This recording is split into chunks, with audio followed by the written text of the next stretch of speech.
So Jacob, the patriarch, sends Joseph to Shechem to check on his brothers who were supposed to be shepherding the sheep. And when Joseph got to Shechem, his brothers were not there. And a man asked him, "Who are you seeking?" He says, "I'm looking for my brothers who's supposed to be attending my father's sheep." And the man said, "Well, I heard them saying that they're going down to Dothan." And so Joseph went down to Dothan with his brothers. And when he got there, his brothers saw him coming. And they said, "Here come that dreamer. Here come that dreamer. Come, let us do away with him. Let us kill him. Let us take his life and cast him into the pit." Read the book. It's in this story there. I got to paint this picture to help you to understand what's going on. And then we will say to our father, some wild beast came and devoured him. And then we'll see what becomes of his dreams. Now, he had a good brother, say a good brother, who heard the conversation of the other brothers. And he said that let us not lay our hands on our brother. Let us not kill him. Let us not shed no blood, but cast him into the pit in the wilderness. But do not let us lay our hands on him.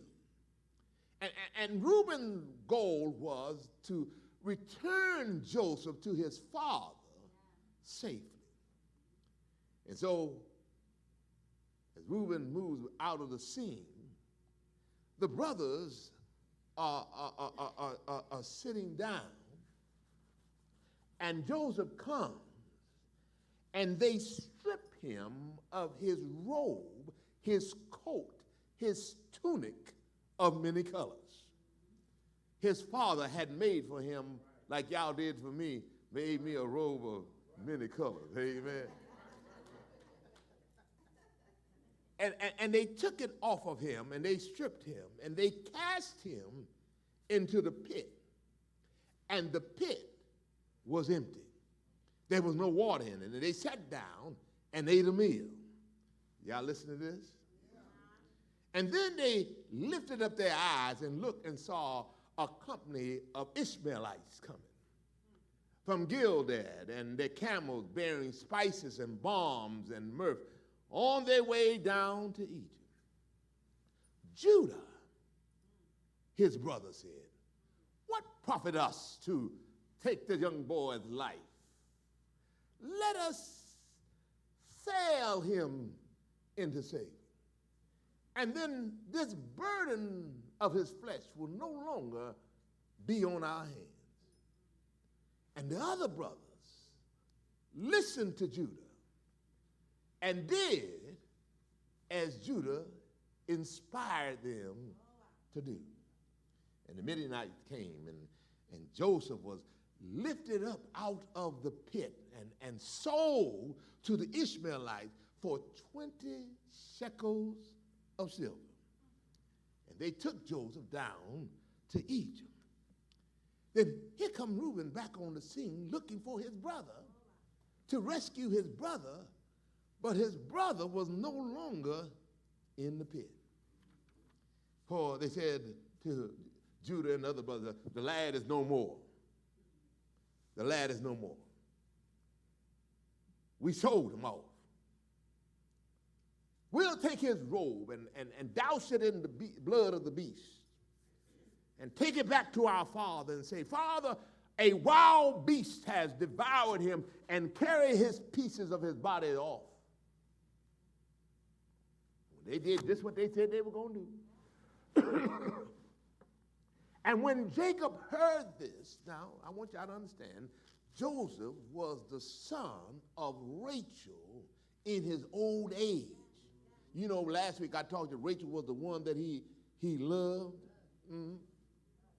When he heard this, he ripped up all his clothes and cried and mourned for his son, and nobody could console him.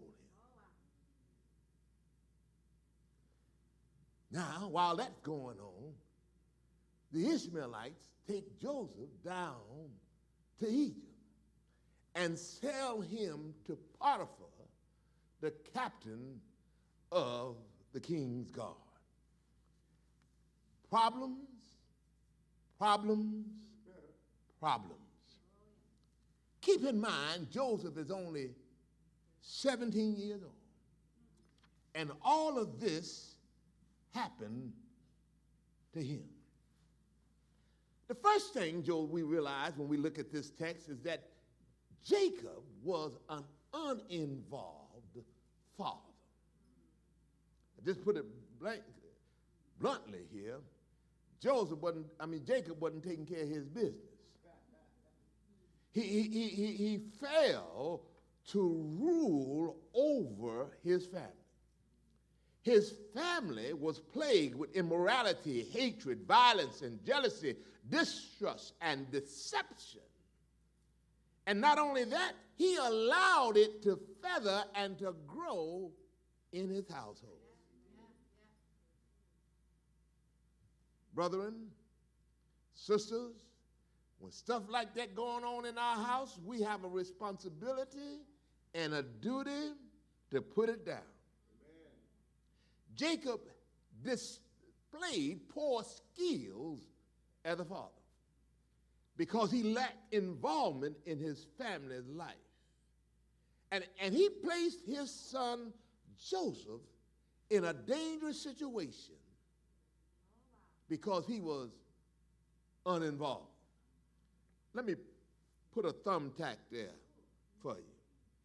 Because Jacob was not involved, Joseph's brothers was capable of murder and sold their brother into slavery because they disliked their brother because the father showed Joseph more attention than he did them, and then his father, knowing that, sent his son into the midst of danger. Let me put a thumbtack right there. Come here, y'all.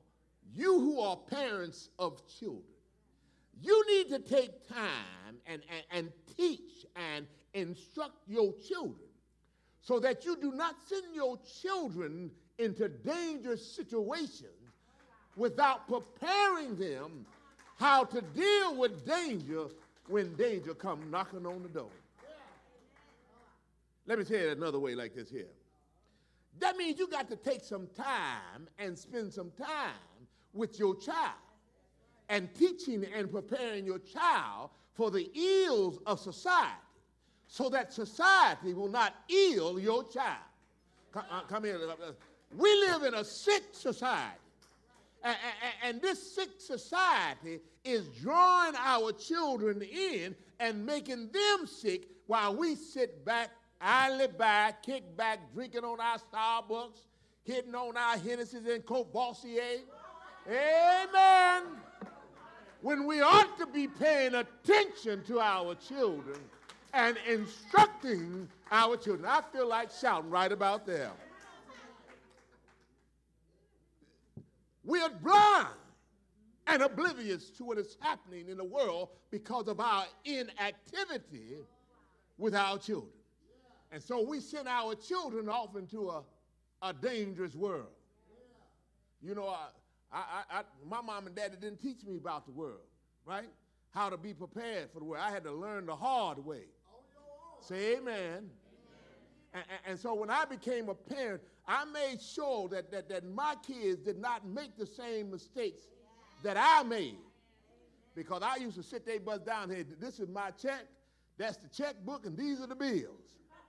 Say amen.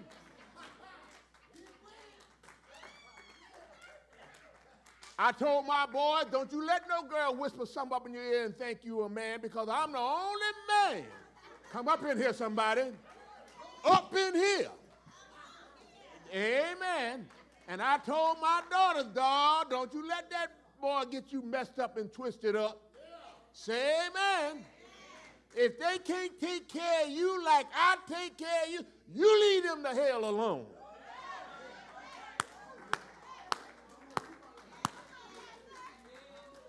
I want to make sure mine was prepared for life.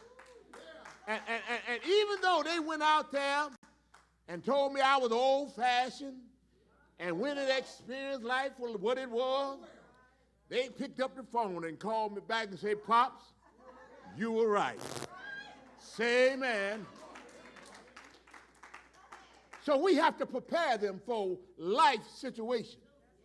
That means you got to spend some time holding Bible study with your children. That means when you show up to the church house, your kids ought to show up to the church house with you. I'm in here all by myself. You got to teach them to learn how to overcome the mistakes in their life. See, I was a mean parent, wasn't I, baby? Yes, I was. I was a mean parent because I didn't tolerate no foolishness because I go off on you quick, fast, in a hurry. But the old preacher came by and said, John, you can't do it like that. He said you got to love them through their mistakes. You got to give them another chance. He said they're going to keep on making mistakes, but you got to what? Love them through their mistakes. I'm in here all by myself. Let me move this thing along here. Too many times our children are chained by society, and they make mistakes. And nobody is forgiving of them. But we as parents ought to be forgiving and love them through their mistakes.